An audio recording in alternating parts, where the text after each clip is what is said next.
how's it going? My name's Alex, and today we're picking up at the port. No, technically it's not. We're not in the port, but we're on the pier. It's Pier T, and like, look at, it's so cool. Look at those huge ships behind me. It's so sick. Anyways, let's go see what we're grabbing. The guys are right here.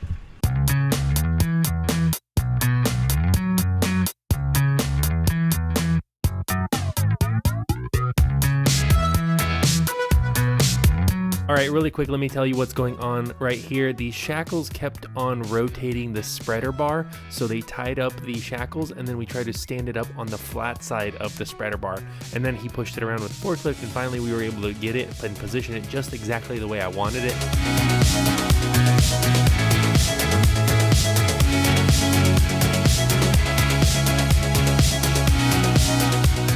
All right, well, you can see I'm loaded up, okay? A couple of pointers for you guys is when people are loading you, they will just throw it on there, not because they're bad people, but because human nature is lazy, I guess, right? But it's on your trailer, so you tell them how to do their jobs. I don't know, maybe in the time lapse you saw, I had them rotate this middle one, because this middle one's probably the heaviest one, and so I had them rotate it so that the flat section is on the deck, because before they put it on the side where it's on the, like, so now I know it's less likely to roll off because it's on the, because the other side is flat under there. So it's flat here and flat there, right? So that's why I had them do it like this, because so it took us a couple extra minutes to load, but I know it's done correctly. So just keep in mind, guys, that when you are loading, tell them how you want it on your trailer. Number one. Number two is we didn't leave quite enough room over here, so this thing I had to just put a, see how the ratchet is pulling that thing back because I don't want this thing slamming into my trailer. But other than that, this is a 1-pick 2-drop load that the dispatcher found, and this is the piece right here. This one pallet, it is the only piece. It's dropping off in Arizona, and everything else is going to Houston. So it's very, very solid. I'm gonna go grab a scale ticket because it does seem like we're squatting pretty good, which is kind of like, I don't know, but yeah.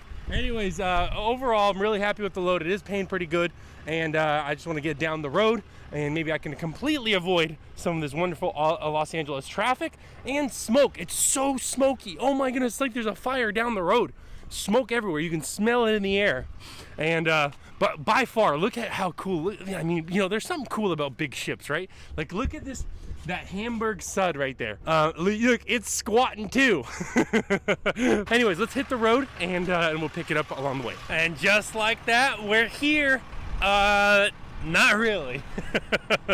Okay, so remember like literally 5-10 minutes ago when I was saying this feels heavy, we need to go grab a scale ticket, my axle has never squatted this much. Well, I don't think I said that. Maybe I said that to my dispatcher, I don't know, but that's what I was saying. Okay, and I knew right when they set it down, I'm like, man, that looks heavy. Okay, right away I'm like, something's off. I don't think, and they told us, they told the dispatcher and me, like, yeah, 3,000 pounds. Okay, 3,000 pounds should be nice. That's what we're super excited and stoked.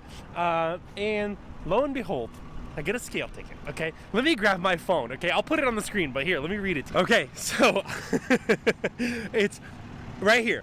Total gross, like total weight, 32,240 pounds. 32,000. I've never ever been overloaded by this much.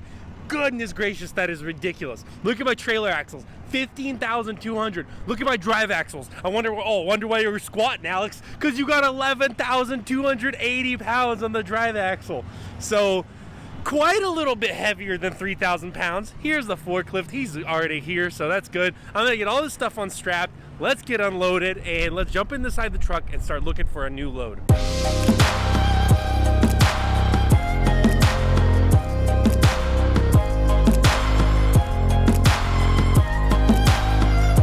Right as I set up the camera to record a time lapse, no cameras in their yards. Okay, sure, cool.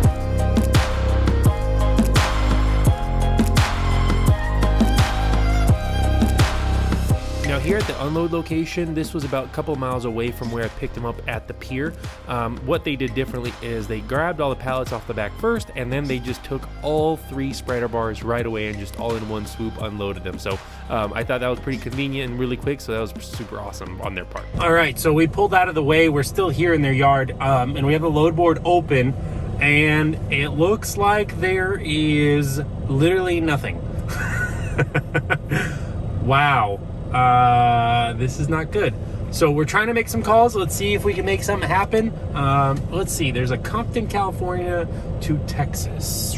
Thank you for calling Arizona. Why is free? How may I help you? Hey, I'm calling about this load, Compton, California to Arlington, Texas. What's your name, sir? My name's Alec. And what kind of equipment do you have, It's Alex? a 40-foot hot shot, and I have 2 tarps that can cover the whole trailer. My colleague's actually away from his desk at this time, but as soon as he gets back, I'll go ahead and give him your information, Alex. Good afternoon, Owens Transportation. This is Joanne. Calling on this National City, California to Mobile, Alabama. Okay, this load is going to be 2 containers. It is required to have a TWIC card, 20,000 pounds, and looking to pick up tomorrow morning at 8:30, and I have it at, what is it? I have 4,000 on the rate. The post on Truckstop says 8,000 pounds, not 20. That's partial. That one has already been covered. Oh, shoot. Okay. Yeah, I'm a 40-foot hotshot. I can't do 20, so okay, darn. I appreciate it. Thank you. All right, now I'm going to hit the road and go to the truck stop because I want to try to get at least, I want to see if I can get a parking for free. It's 1:30. By the time I get there, it'll be 2:30. So, yeah. But anyways, I think the dispatcher is working on a load. We'll see if he gets anything.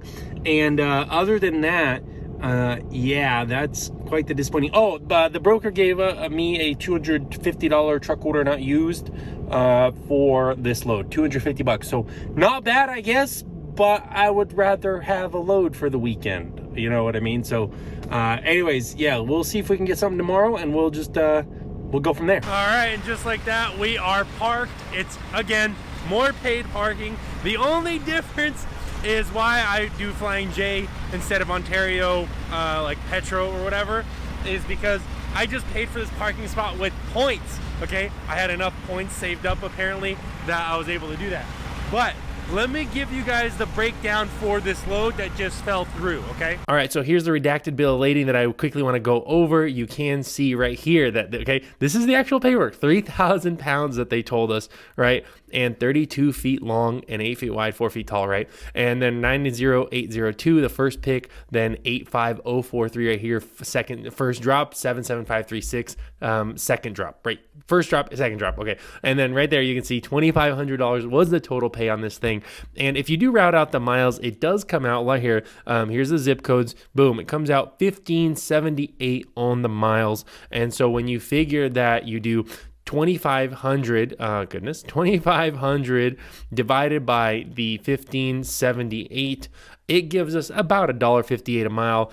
You factor in a little bit of deadhead, $1.50 leaving California. Honestly, the lane rate I think is right around there. Cali is always really rough, and the whole point was 3,000 pounds. You would think it'd be good MPG because it's not super tall, no tarps. Like really, it was setting up to be a really, really good load.